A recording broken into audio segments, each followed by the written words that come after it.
Well, each week, a group of insiders joins me to offer perspective on some of the week's top stories. This week, sounding off on Sunday alcohol sales, getting very close to reality. Struggling Circle Center Mall getting a multi-million-dollar facelift, and Gen Con trending toward another sellout, and an extended relationship with Indianapolis. Our insiders this week are Copper Mountain Technologies CEO Irina Goloshokin.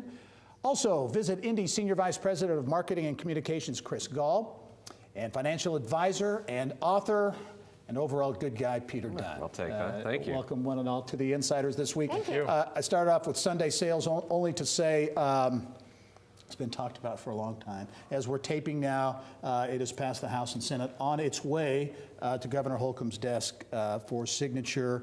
Could maybe March 4 could be the first Sunday for carry-out sales. Is it going to matter? Is it going to impact consumer behavior? I think off the bat, consumers will find the novelty in going on Sunday and picking up cold beer, but in the long run, I don't know that it will impact consumer behaviors, whether it's football season or not. So good for the state, I think, to bring our policy up to speed, but not necessarily consumers changing their mind in the long run. Yeah, maybe grab a bottle of wine at the grocery store on Sunday, possibly. I think this sort of clears another one of those things about Indiana that seems sort of weird, right? So even if you look at the Amazon decision that's coming up, this is one of those things that we can eliminate, be past it, and that's what I... You've got daylight saving time. Exactly. Let's just put it behind us. Very good.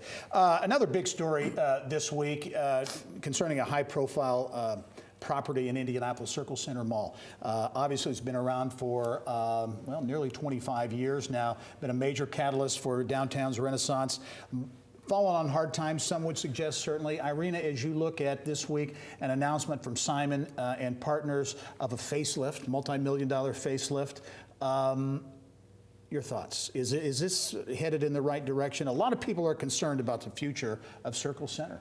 It's a great space to have downtown Indy, and I think it's a wonderful opportunity to create a multi-purpose venue that includes dining and some retail, but also includes some culture. We have a fabulous museum, the IMA. Every time I take visitors from all over the world to see the IMA, they're excited. They can't believe the quality of the artwork in the museum. What about creating a place downtown where you can exhibit temporary exhibitions from the IMA?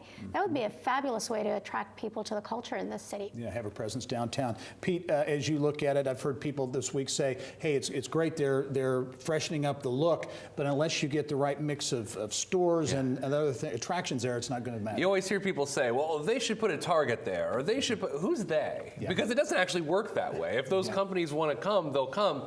The first step is putting some polish on it, making it a place where foot traffic, is popular, and then maybe they will put a Target there. Right? Yeah. Important venue for the certainly for the convention business, for sure. But also, as you know, when this mall opened, there weren't many people living downtown. You got a lot of people living, so the demographics have shifted. Yeah, and record-setting visitors. We have more hotels connected via climate-controlled skywalk into that downtown mall. We still see heavy foot traffic. I'm confident that Simon's commitment to the community means they will continue to enhance and reimagine an urban mall, if that's a hotel, if that's shopping or attractions. But we're fortunate that Simon is in the backyard of Circle Center Mall. You know, I was in Orlando last week, and there was a mall, a Simon Mall, with a hotel in it, right? So if that's the direction that malls are going, then by God, let's do it. And it could be connected to the convention center. It was a good footprint. And some have suggested that Carson's leaving, which got a lot of attention, in an anchor store, maybe is in a sense a positive, because it kind of forces the issue in looking at doing different things there. And department stores are not the most popular retail format anymore. We've moved on. We're talking about Amazon HQ2. And consumers' behavior in beer sales, its shopping isn't necessarily the mall of the future. It could be more attraction than a hotel. All right, shifting gears to Southwest Indiana. Vectron Corporation, based in Evansville, announced some big projects this week, nearly $1 billion in a national natural gas investment, and also a big solar project that they're investing in. So as you look at the investment, again, in solar, alternative green technology, if you will, Vectron making a big play there. Makes me proud. It's great for Indiana to have that kind of technology. It's a good thing. It's a good thing for us in technology world everywhere. Yep. Another big story from a business standpoint, Knowledge Services here in Central Indiana, software company. Joe and Julie Balaski founded the company a number of years ago, grown from a small number of employees to well over 1,500 employees. Moving their headquarters to Fishers. They're not alone. Others are doing it too. A lot of activity there. They announced this week developer and plans to move forward with this brand new shiny office complex in Fishers. Just the latest in a series of developments there. That's a catchphrase, moving to Fishers, right, in a good way. And Mayor Scott Fadness in his first term really continuing with big wins. He's thinking regionally. Congratulations. Good for Fishers. Pete, as you look at the evolution of Fishers, I remember we moved to town in a long time ago, '83, so that was a long time ago, but it was literally very little there. Sunblest was about it. Yeah, I lived there right after college, early 2000, and you would drive out of Fishers to do things. You'd live there and go somewhere else. Now people can stay, and the money can stay there. I mean, in sort of that traditional sense. I think the next 5 years is going to be just massive for Fishers. Yeah. Irina, you talk about the mix in a place like Circle Center and getting that right. I think it's maybe the same in a place like Fishers. A lot going on. You've got corporate relocations there. You've got IKEA and Topgolf. You've got business, those business relocations.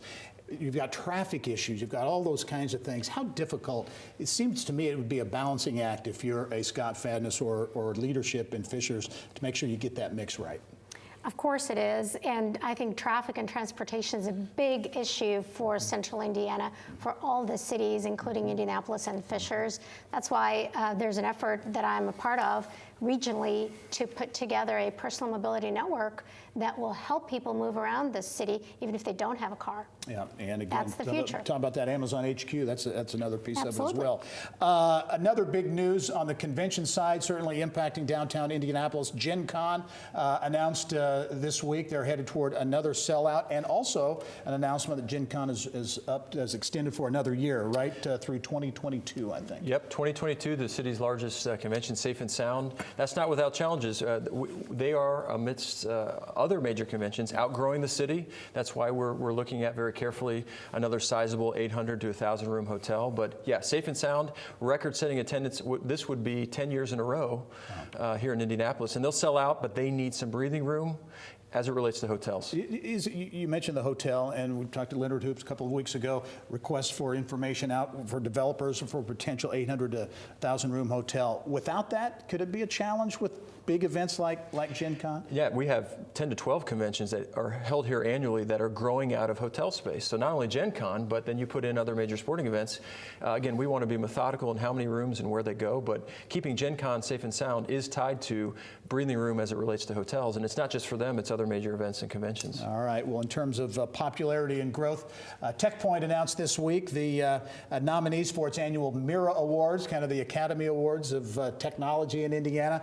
And Irina, interesting, this is a huge event, as you know, each and every year. This year, a record number of nominees. I know, I judged one of them. Did you? Okay, We good. had a lot more nominees this year than we did last year. Yeah, Very exciting. Make a statement about technology and innovation.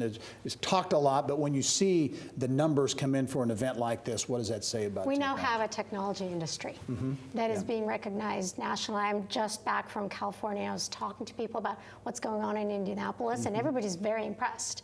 It translates into convenience for everybody. There are direct flights to San Francisco now. Why? Because of the technology industry. There's a direct flight to Charles de Gaulle in France. Why? Because of the technology industry. We drive a lot of jobs and we drive a lot of growth, and everybody benefits. Yeah, I'll give you the last word on that, Pete, because those things that Irina mentioned, you're right, the nonstop flights, which used to be a huge challenge, that's changed. And I think in large part because of technology. Yeah, and it impacts other people not in tech. As I go to try to get flights places, Salesforce being here, and which was ExactTarget first, that all helps, and these newer companies that are growing, they continue to help as well. All right, Peter Dunn, Irina Goloshokin, and also Chris Gall. Thank you one and all for being on The Insiders, and we'll be right back after this.